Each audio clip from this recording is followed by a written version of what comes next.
Magandang araw po sa inyong lahat mga kababayan at welcome back dito po sa PNR. At ito nga mga kababayan, nasa thumbnail po natin, impeach PBBM. Nako, nagtatanong po mga kababayan, nanlumo si PBBM or si BBM. Alas ni BP Sara pinakita na. Franz Castro nataranta sa desisyon ng Kongreso.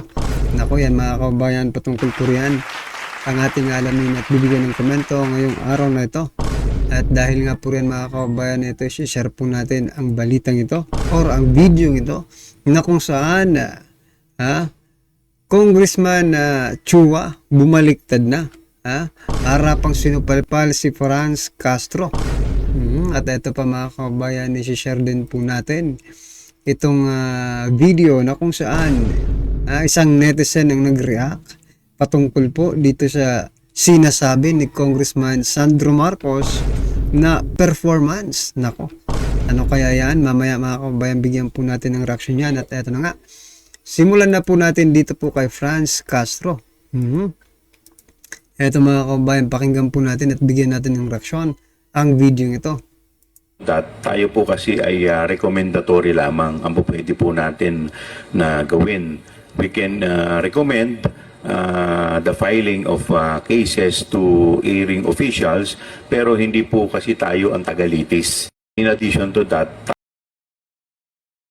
so yan mga kababayan, klarong-klaro halos maiyak dito si Franz Castro, no?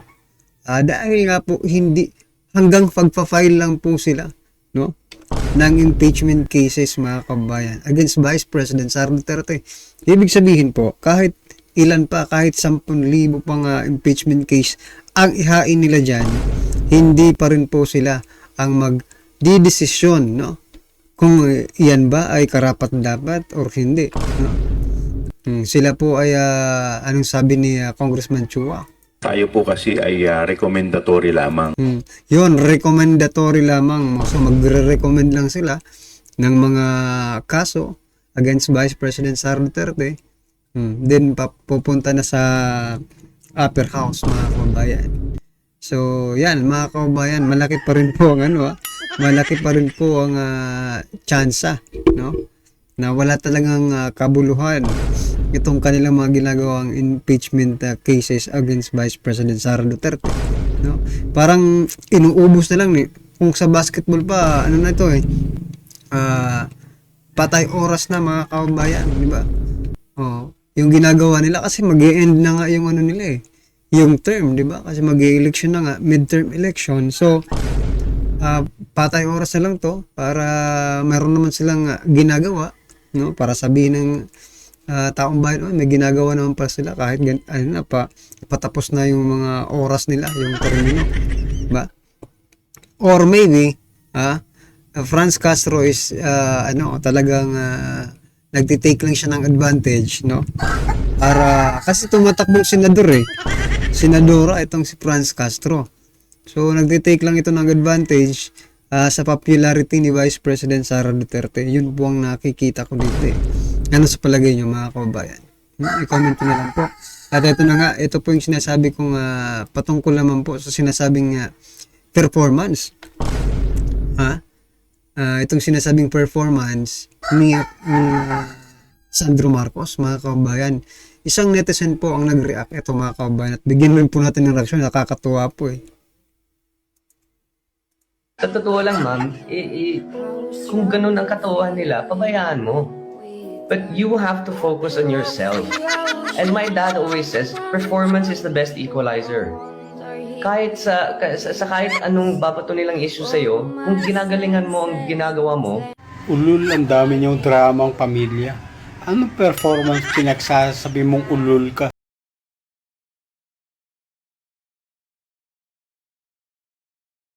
Yun nga ang problema ng bansa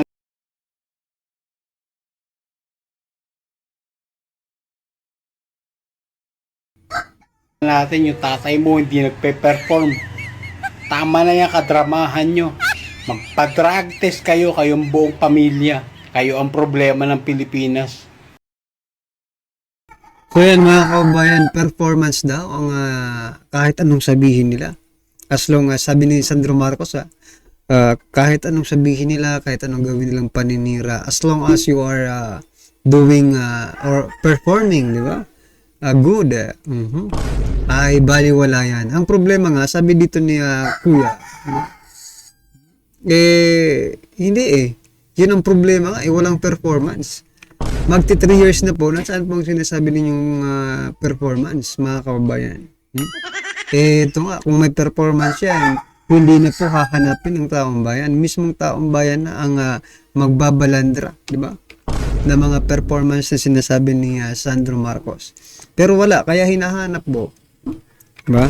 Naghahanap po ang taong bayan kung nasaan po yung performance na yan. Ang nakikita lang natin na performance, eto pagbebenta ng gold, it is performance yan, di ba? 25 tons of gold binenta. Kinuha yung PhilHealth Fund, transfer. Yung Maharlika Fund, performance din yan, pero wala na po tayong balita, no? Anong nangyari na dyan sa Maharlika Fund? Yung pondo pong ginamit dyan ay galing din po sa taong bayan, mga kababayan, no? Yan po yung mga nakikita nating performance. Yung loto. Performing talaga yung loto, mga kababayan. Itong best performing nila performance, kumbaga. Yung sa loto. I think you all agree, mga kababayan, na loto po ang magandang performance. Biruin nyo, sa isang araw, meron 3 taong nananalo. Sa isang gabi pala. Anong masasabi nyo? Nasaan pong sinasabing performance? Congressman Sandro Marcos, di ba? Hindi po tayo mga bulag. Huwag nyo naman gawing bulag, pipi at bingi ang taong bayan, no? Hindi na po uso yan. Kung talagang may performance kayo, nakikita po yan ng taong bayan. At maybe, taong bayan pa ang magiging proud, di ba? Kung meron man. Like for example, nung nangyaring nakaraang administrasyon, hindi naman binabalita masyado yung mga yung mga project ni Pangulong Duterte. Sino po ang nagbabalita? Hindi po mainstream media. Tao po, no? Social media ang nagbabalita, no? Mga social media influencer, content creators ang nagbabalita ng mga performance ni dating Pangulong Duterte. Yan pong sinasabi nating performance kasi hindi mo na kailangan hanapin, no? Mismong tao na ang nakakakita. Minsan nga nagla-live pa, di ba? Diyan sa sa Manila Bay, di ba? Dolomite Beach. Daming tao diyan, nagba-vlog pa. Yan ang totoong performance. Hindi na hinahanap, talagang nakikita. Kumbaga, you have to walk the talk. Puro kasi kayo talk, walang walk. Kulang kayo sa action. Kaya yan, tuloy, di ba? Hinahanapan kayo ng performance. Naku po. Ngayon mga kababayan, ano po ang inyong reaksyon? I-comment nyo na lang po sa baba. At eto na nga, sama-sama at sabay-sabay po natin pakinggan, panoorin at bigyan ng komento ang video ito. Ang title po nito, Breaking News. Grabe to. Nagimbalang Palasyo at Kongreso sa big pasabog ni Vice President Sara. Alas, pinakita na. Eto mga kababayan, pakinggan po natin to. Magbigay tayo ngayon ng reaksyon dito sa vlog ni Professor's Channel. Ang title niya is VP Sara, hawak na ang evidences para ma-impeach si BBM. Lagot na. Okay. So, pakinggan natin ito at bigyan natin ng reaksyon kung malakas ba? Totoo ba itong mga ebidensya na hawak ni VP Sara? Nilabas na po ni Vice President ang 5 impeachable offense na maaaring isampa kay President Bongbong Marcos Jr. para po siya ay ma-impeach. Okay? Bago dyan ay pag-usapan natin ang mga nakaraang pangyayari. Kung inyong matatandaan, sinabi po ni President Bongbong Marcos Jr. na tinext niya ang mga congressman at sinabing huwag nang ituloy ang impeachment complaint against the Vice President Sara Duterte. There are more reasons kung bakit iyon ginawa ni President Bongbong Marcos Jr. Una, inililigtas niya ang sarili para isipin ng marami at isipin ni Vice President Sara Duterte na hindi siya ang nasa likod ng impeachment complaint against her. No? Kasi kung talagang ganoon ang kanyang motibo, hindi niya dapat i-text ang mga congressman. Dapat ay dumiretso siya sa korte para sabihin na hindi siya nag-uutos. Oo, di ba? Dapat dumiretso siya. Dapat ay kinausap niya si Sara Duterte. Pero ang ginawa niya, So, ang comment ko dyan is dapat diniretso niya si Speaker Martin Romualdez. To me, yung pa-text-text na yan is a sign of weakness. He is not in control. Yan lang masasabi ko. Tapos, inilik pa. Sinadyang ilik para malaman ng sambayanan. Oh, parang drama. igutos lamang niya sa mga congressman na huwag mag-file ng impeachment complaint. Diba? Kung firm yung kanyang utos na yon, hindi ganoon yung itetext niya. Dapat or else lalagay niya doon, mananagot kayo sa akin. Okay, pangalawang dahilan, alam niya sa sarili niya na kung mayroon man sa kanila ni Vice President Sara Duterte ang mas karapat-dapat na ma-impeach, siya ang mas may mga bagay na ginawa, katulad na lamang ng paglilipat ng pondo ng PhilHealth mula sa PhilHealth patungo sa National Treasury.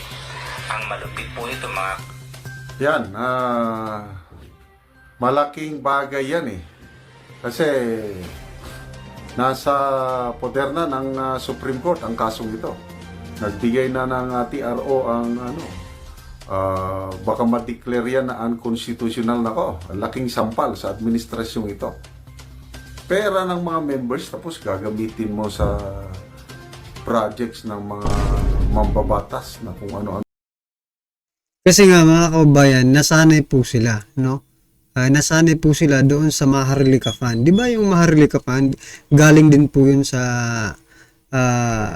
pondo ng taong bayan doon sa SSS I think, or Pag-ibig mga kababayan, or GSIS, I'm not sure kung saan sa tatlong 'yon, mga karibin natin. Pero ang alam ko, no, doon po rin galing kinuha yung pondo ng Maharlika Investment Fund na yan, na kung saan wala na tayong balita kung ano, kung tumubo na ba, kumita na ba, nag-profit na ba, ROI na ba tayo, nagkaroon na ba ng return of investment. So yan mga kababayan, nasanay po sila, kaya eto, no, ginagawa na naman nila sa PhilHealth. So baka iniisip nilang kaya natin to kasi nano na natin nagawa na natin nung una. Meron na po tayong mayroon na tayong prueba, 'di ba? Na kaya pa lang gawin, kaya natin kunin kahit anong mga pera diyan sa gobyerno, 'di ba? Ngayon, nasasanay na po sila. Anong klaseng project? Malaking malaking issue yan, yung PhilHealth pondo na yan. ibigan ay mayroon na pong Supreme Court and Bank decision o order na dapat ay pigilan o ihinto, no, ni na BBM at ni Martin Romualdez kasama ng ilang congressmen ang paglilipat ng pondo mula sa PhilHealth patungo sa National Treasury. Maliwanag po yun na inilabas noong October 29, 2024. No? Yun po ang inilabas ng Supreme Court. Illegal, mali, at unconstitutional ang ginawang ito ni BBM kasama ng kanyang pinsang si Martin I beg to disagree. Wala pang desisyon ng Supreme Court na illegal o unconstitutional. Hinihiring pa, kaso pa yan. Ang utos lang is itigil ang paglipat ng remaining 29.9 billion. Yun ang utos ng Supreme Court. wala pa pong desisyon na illegal or unconstitutional yung paglipat ng pundo. Maltes at ng mga Pero mga kabayan, ang point naman po, no, hindi rin naman hindi pa wala pang desisyon yung korte kung illegal ba or legal yung ginawa nila. But still, hindi rin naman po ipapatigil yan ng korte kung hindi po nila nakikita na mayroong chances or percentage ng unconstitutional, no? Unconstitutional dyan sa ginagawa nila. Di ba? What I'm trying to point out, mga kabayan, hindi po yan bibigyan ng TRO kung wala silang nakikitang grounds, di ba? Oo nga, hindi pa napag-desisyon, pero we assume na mayroon talaga. Kasi, di ba? Hindi naman nila ipapatigil yan kung walang walang bahid ng pagiging unconstitutional. congressmen. Okay? Yun po ang pangalawang reason. Pangatlo ay hindi po magpo-prosper ang impeachment complaint against Vice President Sara Duterte. Bakit? Isa sa mga ginamit nilang grounds ay betrayal of public trust. Kung inyong matatandaan, how can it become a betrayal of public trust when the Department of Education during his time, or her time rather, isa ang DepEd sa most trusted government agency of the government. So paano mo masasabi Sa tingin ko, sa mga congressmen, kung maganda yung usapan nila sa palasyo, baka nagkasundo na sila na dyan pa lang sa kamara, mamamatay na yung impeachment complaint. Kung susundin nila ang kahilingan ng Pangulo. So sana ganun. But anyway, kahit iakyat nila sa Senado ang impeachment complaint, wala rin. Meron ng siguradong 9 na senador na boboto acquitted si VP Sara. Kaya huwag po tayong mag-alala. na betrayed ang public? No? Those are some of the thing na kailangan natin. So yung mga kabayan, posible pang ang kasuhan ng betrayal of public trust. Itong si Romualdez, itong si Speaker Martin Romualdez, mga kabayan. Bakit? Siya po ang may pinakamababa, no? Na approval and trust ratings. Trust ratings, mga kabayan, ha? Ito po, kung meron po kayong i-impeach, no? Na ang dahilan po ay betrayal of public trust. Ito po ang swak na swak. Kasi hindi po pumapalo ang kanyang trust ratings, no? Simula nang maupo. Lalo pang pabagsak ng pabagsak. Ano pa yan, ha? Kontrolado pa po nila niyan ang mga survey company na yan. 'Di ba? Si Vice President wala namang hindi man affiliated diyan sa mga survey company. But still, bumubulusok yung trust ratings, 'di ba? So yan, mga kabayan, ano po ang inyong reaksyon, opinion patungkol po sa video ito? Comment lang po sa baba para at least alam po natin, mga kabayan, ang inyong opinion. Maraming salamat po.